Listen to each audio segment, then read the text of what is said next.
നമസ്കാരം, വെട്ട ന്യൂസ് ക്യാപ്സൂളിലേക്ക് സ്വാഗതം. എന്റെ ഇഷ്ടങ്ങൾ എന്റെ ഫാമിലിക്ക് അറിയാം. Family wedding centre. മലപ്പുറം തിരൂരങ്ങാടിയിൽ അമ്മയെ വീട്ടിൽ നിന്ന് പുറത്താക്കിയ മകനും കുടുംബത്തിനുമെതിരെ നടപടി. റവന്യൂ അധികൃതർ മകനെ വീട്ടിൽ നിന്ന് പുറത്താക്കി അമ്മയ്ക്ക് വീട് നൽകി. ഹൈക്കോടതി ഉത്തരവിനെ തുടർന്നാണ് നടപടി.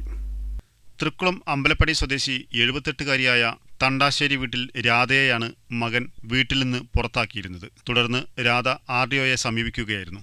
2021 RDO അമ്മയ്ക്ക് അനുകൂലമായി അമ്പലപ്പടിയിലെ വീട്ടിൽ താമസിക്കാൻ ഉത്തരവിറക്കി. ഇതിനെ ചോദ്യം ചെയ്ത് മകൻ ജില്ലാ കലക്ടറെ സമീപിച്ചു. 2023 ജില്ലാ കലക്ടറും അമ്മയ്ക്ക് അനുകൂലമായി ഉത്തരവിറക്കി.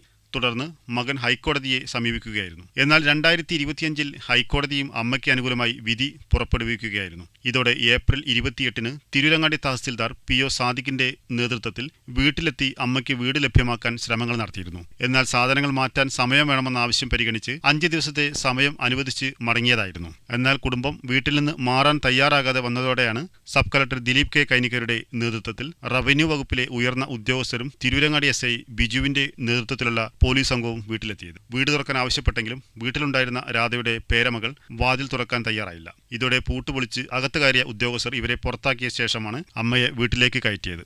വെട്ട ന്യൂസ് തിരൂരങ്ങാടി.